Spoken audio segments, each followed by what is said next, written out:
The easiest way that you could double your business this year is increasing your prices. No, seriously. If you only increase your prices or double your prices this year, you can double your business. Now, the issue is most people don't know how to do this. So let's break down the exact formula that you can use that's actually going to allow you to double your business by selling high ticket services. And by high ticket, I'm talking 5 to 10K per month per client. First and foremost, you need to have a good understanding of what your other competitors are selling and what they're selling for. The easiest way to learn this and start to build some confidence around your pricing is by funnel hacking. So Russell Brunson invented the word funnel hacking, where you go to your competitors and you take their exact process and you retrofit it for yourself. One thing that I've had clients do in the past that's in an industry that's super unique is hire someone off of Upwork and have them book sales calls with these businesses that are competitors that they know that are selling high ticket services. On that sales call, you could have them literally write down the notes as to what they're selling, what price they're selling for, and their explanation as to why they're able to pitch a service at 5, 8,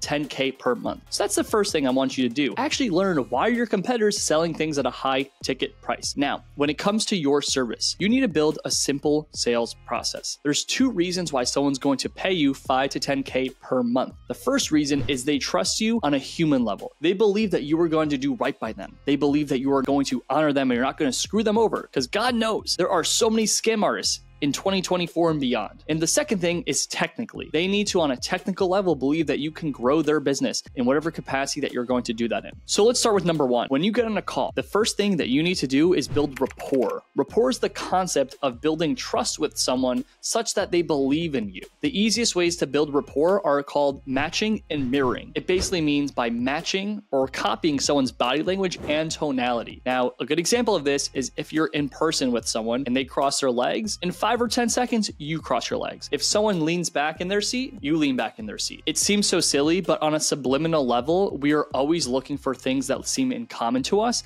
in the environment. And that's the exact reason when you go to another country, if you hear someone with the accent that comes from your native country, you're going to assimilate towards them or feel something towards them. We're always looking for safety. So number 1, build rapport. And the way you do this, matching and mirroring, and you could also just ask some common things like, hey, where are you calling in from today? And just go deep, acknowledge and validate, instead of just doing what everyone does and say, oh, great, you're in London. That's really cool. And moving on, it's, oh, that's really cool. Like, I was considering going to London this upcoming summer. Is that something you'd recommend for me? Right? It's being genuine and also reiterating what you hear from them. It's called active listening. Once you build rapport, you want to set an intention for the call. The way I say it is, hey, Mr. or Mrs. Prospect, I really appreciate you booking time to chat with me today. If you're all right with it, I would love to set a quick intention for this conversation. They'll say yes. And what I do is, okay, first and foremost, I'd love to get a quick high-level overview of you and your business. If you could give me the elevator introduction of your business and why you want to have a call today, that'd be amazing.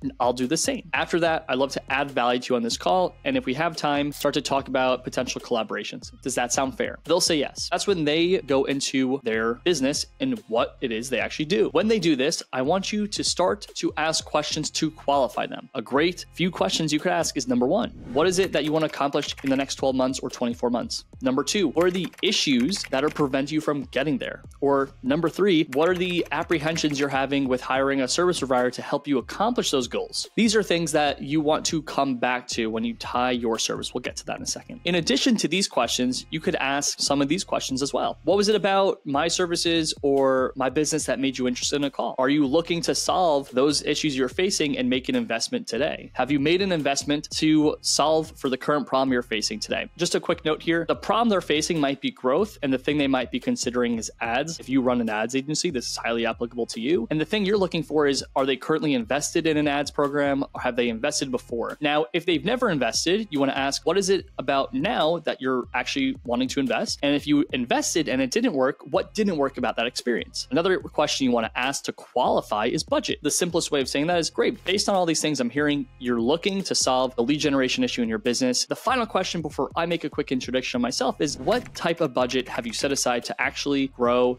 your business and solve for lead generation problems? And that's how you qualify. At this point in the call, you've established rapport and you've qualified your lead. Now you introduce yourself, do a quick high-level overview and make it impressive, right? Don't make it too long, but also include some cliff notes. A lot of times when I talk to prospects, especially at the time of this recording in 2024, I mentioned how we worked with over 800 clients. We have over 140 active clients. And in 2023, we added over 50 million in annual recurring revenue to our clients. I have the wow factor of what we've accomplished. From there, I share how I'm very passionate about about what I do and I love this, and that's why I'm even still on call with them, because I don't actually need to be. Then I say, great, let's go into your business. So that's when, if you're a founder, if you are doing founder-driven sales, I want you to consider consulting live on the call. And I say, bring the magic. If you're exceptional in what you do, you might want to ask them to pull up their ads platform. If you offer CRO, you're going to want to ask them to pull up their Google Analytics dashboard. If you do web development, pull up their website. I want you to ask a series of questions to start to get a better understanding of their business, what their issues are, and how your solution would fit in. What I always am doing is I am solving their problems on the fly. The reason I do this is it demonstrates my technical competency and separates me from my competitors. 99% of all service-based businesses are selling a pitch deck. They're not selling a solution. When you actually go in there to understand their problems, you understand their buying window, you understand their needs, and then you actually start to show them how they can solve their problems, you demonstrate that you are technically savvy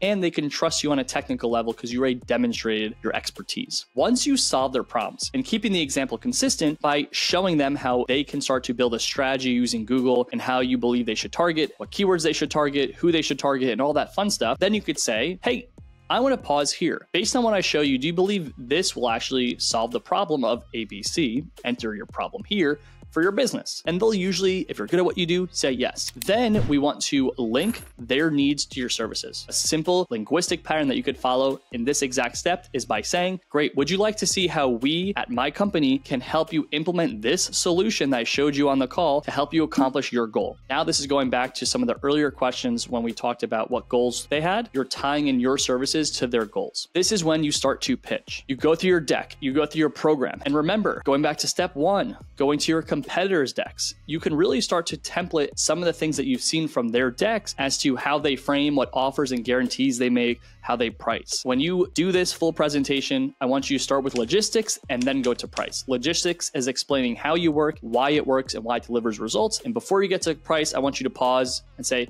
great, before we move forward, do you have any questions on logistics? And when you get to price, I want you to pause again and say, great, I'm going to show you the price, but I want to let you know it is a bit expensive. Now, this is a linguistic pattern that I got from Alex Hormozi, and the way he explains it is when you say it's a bit expensive, it conditions them to be ready for a high price. And if that price is high, it meets their expectation, or if it's lower than they think, they're actually going to be a little bit relieved. But either way, there's no downside of saying this. That's when you pitch your price. On the immediate moment of pitching your price, I want you to start to elicit. Now, most people don't know how to elicit objections, and objections are the reasons you're not going to close a deal. So for your business, the way you could ask those questions right when you make that offer is by saying, great, I want to pause here around price. Let me ask you, is this within budget, and do you see the value of this service? The two biggest objections you're going to receive when making a high ticket offer is budget and value. Budget means they don't actually have the money for it, and value means they have the money, they have the budget, but they don't actually see how this is going to produce ROI for their business. When you ask that question, you're kind of putting a general feeler around those things. If they object to either budget, that means that you need to reduce your price to actually work within their budget. If they say something else around money, it means that they might not see the value. The question that you respond to them then is, great, I want to acknowledge and appreciate that. This is an investment, and I want to acknowledge that it is a little bit expensive, but I want to ask you, what would you need to see in order to believe the value of this investment is worth the investment? It's basically saying, what do I need to do, or what do I need to show you to know that this is worth your time, money, and energy? And then they're going to tell you. That's when you will show them how your service meets that need. So once you do that, then I want you to make the ask and make an offer. Alex Hormozi's hook that I've adopted myself is, now, would it be crazy for us to get started today? By saying crazy and putting it into such a negative context, you're eliciting a no. No, it wouldn't be crazy, but I can't start. Or no, it wouldn't be crazy, let's do it. What you're doing is you're eliciting a no. If they don't say it's not crazy and I'm not ready to start, that's when you know you haven't convinced them. So you need to ask more questions. Some questions that you need to consider is, well, let me ask you, what else would you need to see in this service to know that it's the right fit? Or you could elicit some other things. A series of other questions I oftentimes ask is, great, as it relates to this service, on a scale of 1 to 10, 10 being this is the best service for your needs right now, or 1, this is the worst service and this isn't a fit at all, where would you rank the explanation of my service services in that spectrum. If they rank you a 6, 7, and they need more time, they tell you they need more time to make a decision, you should say, I really appreciate you sharing that information with me as it relates to making an investment for your business. What number do you typically need to see or need to have in order to make that investment on a scale of 1 to 10? They'll typically say 8, 9, or 10. If your number was not an 8, 9, or 10, you should say, great, what else would you need to see in an offer to make it an 8, 9, or 10 compared to my offer right now, which you said was a 6.5 or a 7? And once again, you're going to go back through that loop of showing them how that is. Now, there's going to be some other things around timing, resources, or whatnot. A lot of times, what you want to do is introduce an objection that Hormozi calls the rocking chair objection. Some people are going to say, I need more time to make this decision. And what you want to do is once again acknowledge them. Hey, first and foremost, I appreciate you and I want to acknowledge you. But if you're okay with it, I would love to ask you, what else do you need to see? Because a lot of people say they need more time to make a decision and they think that they're going to go sit in their rocking chair and reflect on this decision. But 99% of the times when I get back on a second or third call with a prospect,